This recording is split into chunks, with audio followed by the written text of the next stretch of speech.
श्रीराम समर्थ. श्रोते हो, आपण ऐकत आहात श्री गोंदवलेकर महाराज यांचे प्रवचन. नामाकरिताच नाम घ्यावे. नाम हे निसरड्यासारखे आहे. निसरड्यावर गवत वाढत नाही आणि त्याच्यावर पाय पडला तर घसरतो. त्याप्रमाणे नाम आपल्यावर उपाधी ठरू देत नाही. त्याला कोणत्याही उपकरणाची गरज लागत नाही.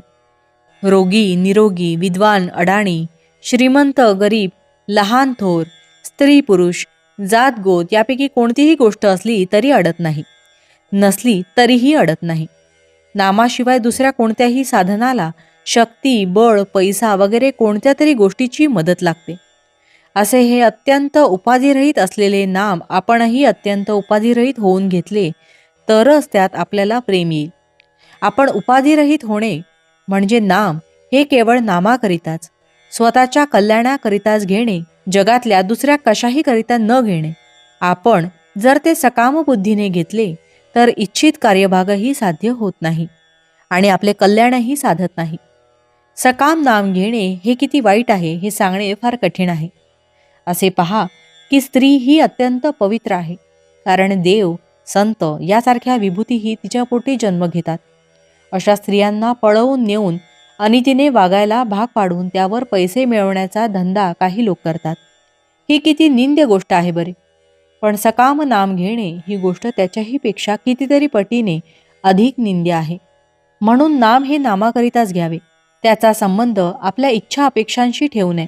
नामाकरिता नाम घेतल्याने मन आपोआप अंतर्मुख होऊन जाते. नामाच्या साहाय्याने मन अंतर्मुख केल्यावर आनंद सापडतो. आपल्या हृदयातच तो सापडतो. आपण 3 गोष्टींकडे कटाक्षाने लक्ष द्यावे. आचरण अगदी शुद्ध ठेवावे. दुसरी, नामाला कधीही सोडू नये. आणि तिसरी, माझा सांभाळ करणारा कोणीतरी म्हणजे सद्गुरू आहे ही जाणीव जागृत ठेवावी.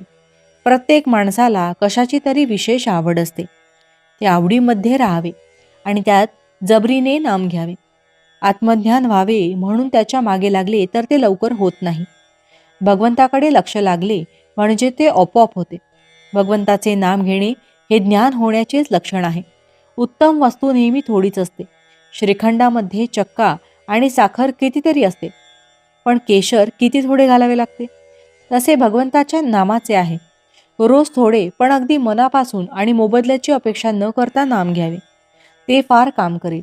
भगवंत हा सर्व सत्ताधीश खरा, पण एका बाबतीत तो लुळापांगळा होतो व सहज अडकतो. भोंगा जसा लाकूड पोखरतो पण कमळात अडकतो, ती स्थिती नामाच्या बाबतीत भगवंताची होते.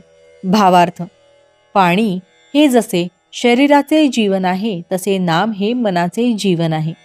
जानकी जीवन स्मरण जय जय राम. महारुद्र हनुमान की जय. समर्थ रामदास स्वामी महाराज की जय. सब संतन की जय.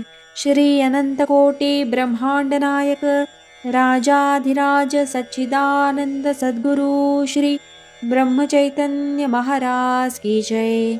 जय जय रघुवीर समर्थ. आता आपण 13 वेळा नामस्मरण करूया. श्रीराम जय राम जय जय राम. श्रीराम जय राम जय जय राम. श्रीराम जय राम जय जय राम. श्रीराम जय राम जय जय राम. श्रीराम जय राम जय जय राम. श्रीराम जय राम जय जय राम. श्रीराम जय राम जय जय राम. श्रीराम जय राम जय जय राम. श्रीराम जय राम जय जय राम. श्रीराम जय राम जय जय राम. श्रीराम जय राम जय जय राम. श्रीराम जय राम जय जय राम. श्रीराम जय राम जय जय राम. जय श्रीराम.